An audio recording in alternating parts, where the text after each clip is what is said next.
বছরে ওনার সংস্কার নামে আমরা কি দেখেছি? ভোগ বিলাসিতা ছাড়া আর কিছুই দেখিনি। ওনাকে ভোগ বিলাসিতা করার জন্য এতগুলো মায়ের সন্তান জীবন দিয়ে ক্ষমতার মসনদে বসায়নি। আমরা সংস্কারের নামে কি দেখেছি? ডক্টর ইউনূসের 650 কোটি টাকা মওকুফ করতে দেখেছি। সংস্কারের নামে আমরা দেখেছি ডক্টর ইউনূসের শতাধিক মামলা প্রত্যাহার করতে দেখেছি। সংস্কারের নামে দেখেছি ডক্টর ইউনূসের মেন পাওয়ার লাইসেন্স পেতে দেখেছি। সংস্কারের নামে আমরা দেখেছি ডক্টর ইউনূসের আগামী 10 বছরের ট্যাক্স মওকুফ করতে দেখেছি। সংস্কারের নামে আমরা দেখেছি ডক্টর ইউনূসের গ্রামীণ ইউনিভার্সিটি। তারা তাদেরটা 16 আনা বুঝে নিচ্ছে। নেক, আমাদের দুঃখ নাই, কিন্তু আমাদের দুঃখ তাদেরকে যারা জীবন দিয়ে ক্ষমতার মসনদে বসাইলো, তারা সেই শহীদদের বিচারের জন্য কি করেছে? আজকে 1 বছর হয়ে গেছে। দুঃখজনক, আপনারা খবর নিয়ে দেখেন, এই যে রয়ের এজেন্ডা বাস্তবায়ন করার জন্য তথাকথিত আমরা যে রয়ের এজেন্ট বলি আইন উপদেষ্টা, সে আসলেই রয়ের এজেন্ট। সে টাকা খেয়ে হাইকোর্টের সাথে লিয়াজু মেনটেন করে সমস্ত আসামিদেরকে জামিন করে দিচ্ছে। তাদেরকে জন্য ক্ষমতার মসনদে বসানো হয় নাই। যেই কথা উপদেষ্টা আছে, অবিলম্বে অবিলম্বে অবিলম্বে আইন উপদেষ্টাকে পদত্যাগ করতে হবে, না হলে তাকে শহীদ পরিবার জুতা পিটা করে আসিফ নজরুলকে ক্ষমতার মসনদ থেকে বসাই দেবে। এই রায়ের এজেন্ডা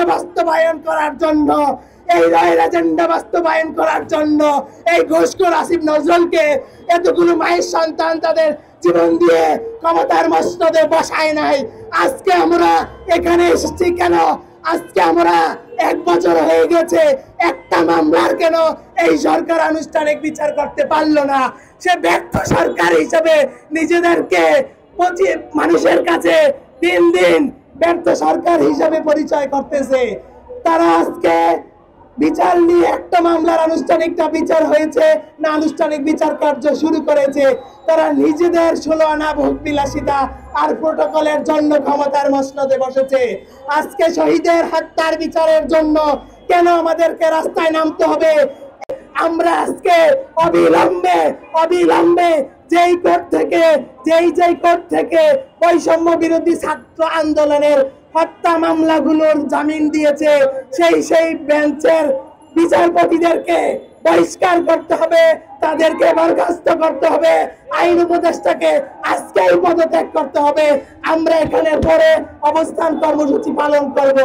কষ্ট করেও যে আসামিকে গ্রেফতার করছে, সে গ্রেফতারের মামলার মূল আসামি আজকে কোর্ট থেকে জামিন পাচ্ছে।